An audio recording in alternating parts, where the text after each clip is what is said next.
I never thought I'd see the day when my HOA president Karen Wallace was handcuffed on her own perfectly trimmed lawn, still yelling about proper community color standards. But yeah, that day came. And honestly, it was long overdue.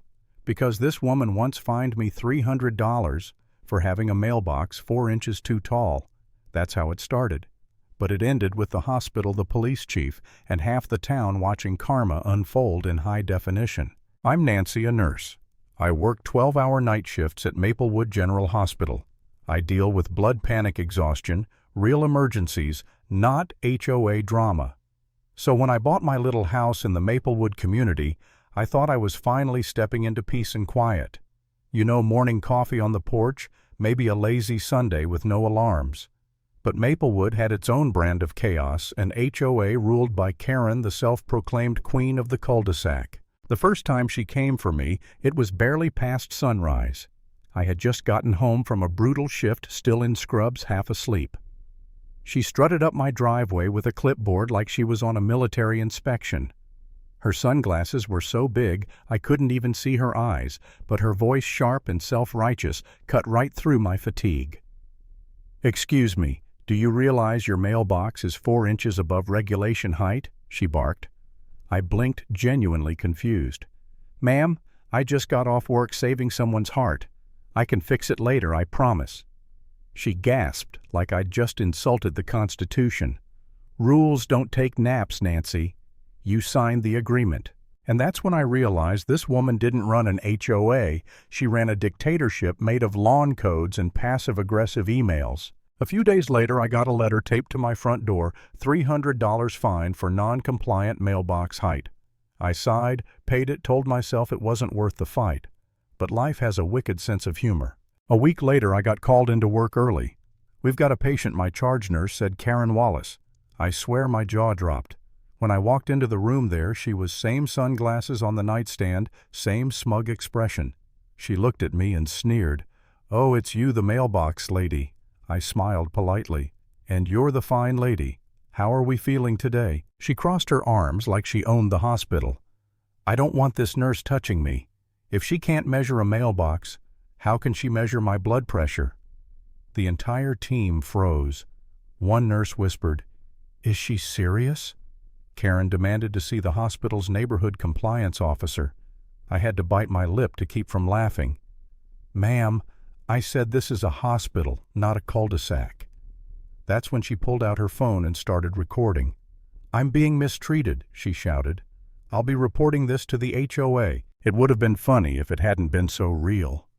She marched through the hallways in her hospital gown, yelling about landscaping IV bag colors and how the front lawn looked unwelcoming.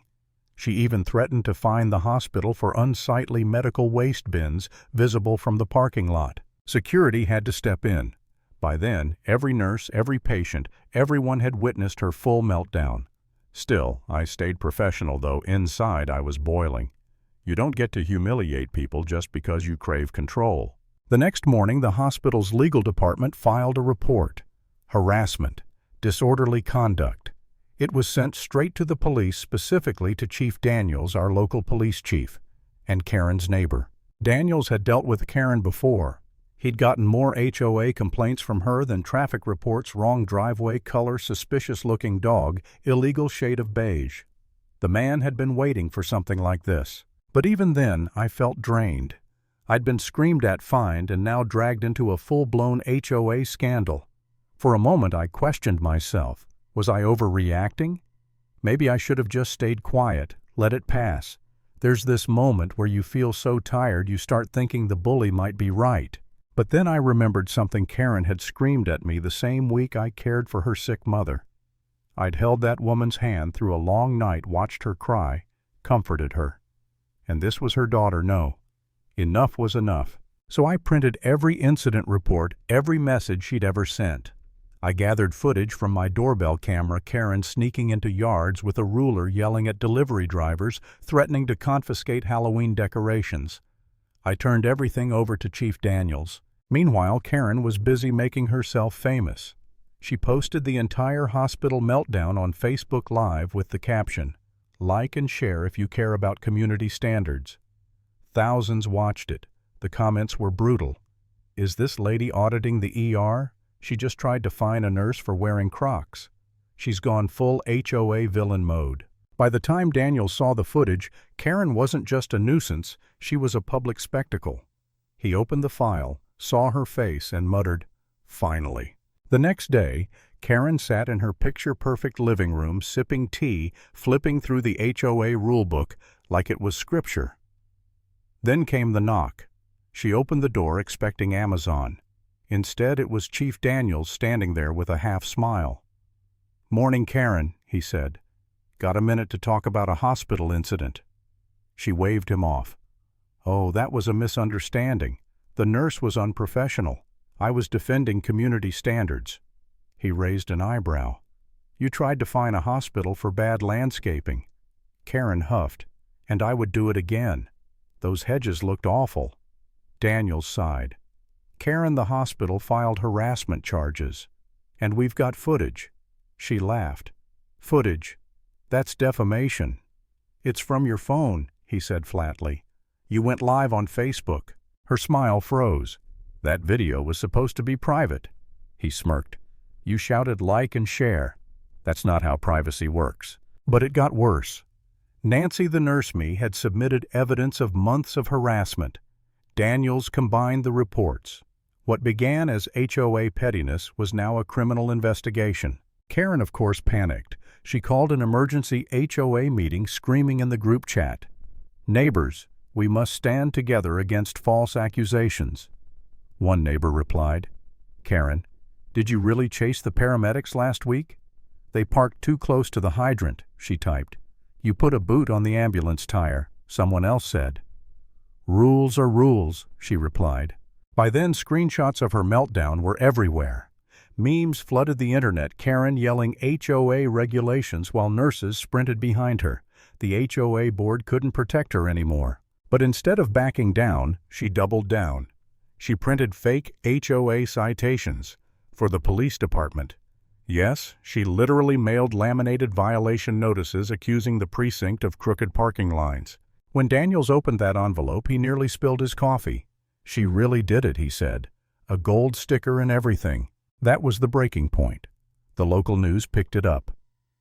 HOA president fines hospital, threatens police over paint lines. The following Saturday, I woke up to messages, "You need to see this." Outside, 3 police cars pulled into Karen's driveway. She was in her yard snapping photos of someone's recycling bins when they arrived. "Oh, good," she called. "You're here to enforce the parking ordinances." Daniel stepped out calm but visibly done. "Morning, Karen. Actually, we're here for you." She frowned. "For me? Did someone file a complaint?" He nodded. "Several, actually. The hospital, the HOA, and the city." Inside her house, her shrine to suburban control, Daniels read the charges: harassment, disorderly conduct, misuse of authority. Karen gasped, clutching her pearls. "Misuse, I am the authority." "You're not a government official," he said. She scoffed. "Tell that to the people who enjoy color-coordinated mailboxes." Daniels glanced at his notes. "You find an ambulance during an emergency." "Rules are rules," she repeated. "Even emergencies should be neat." The officers struggled not to laugh. Then Daniels dropped the bomb. The hospital pressed charges, and mailing fake citations to the police didn't help. "You used glitter ink on a legal document, Karen." At that moment, her phone buzzed. Notifications exploded. Her live stream, The Meltdown, had gone viral again. The headline read, "HOA Queen Loses It at Hospital." She stared at the screen, horrified, whispering, "Oh no, I'm trending again." Daniels shrugged. "Even the mayor saw it. Called you a public hazard." Karen's voice cracked. "This is all that nurse's fault. She started it with her stupid mailbox." Daniels closed the file. "Karen, this isn't about a mailbox anymore. You're being cited for harassment." She laughed shakily. "You can't fine me. I'm the one who does the fining." He smiled. "Welcome to the real HOA, Karen. It's called the law." She went silent. You could see it in her face, her perfect little world collapsing. She looked around her spotless home, the rule books, the framed compliance certificates, and realized none of it could save her. Still in true Karen fashion, she grabbed her clipboard and muttered, "Fine, but I expect the police station to meet community standards." As they let her out, the neighbors peeked from behind curtains, whispering filming. Mrs. Henson from next door snorted, "Guess she'll have plenty of time to organize the jail cells." Karen turned, shouting, "Don't forget your trash lids. Must be neutral colors." And that's how the self-proclaimed ruler of Maplewood left her kingdom screaming HOA rules through the back window of a squad car. A week later, the neighborhood felt lighter. No warning letters, no inspections, no rulers in sight. When I came home from another long night at the hospital, there was a note taped to my mailbox. Mailbox approved. Stay kind. Chief D. I stood there smiling, sipping my coffee as the sun came up. For the first time in months, the morning was quiet. No clipboard shadows, no petty threats, just peace. And somewhere in the county jail, Karen was probably still at it, writing on a notepad labeled Prison Conduct Improvement Plan. I can almost hear her muttering, "These bars could use a fresh coat of community beige." People like Karen think control equals power. But in the end, it's not rules that keep a community together. It's respect.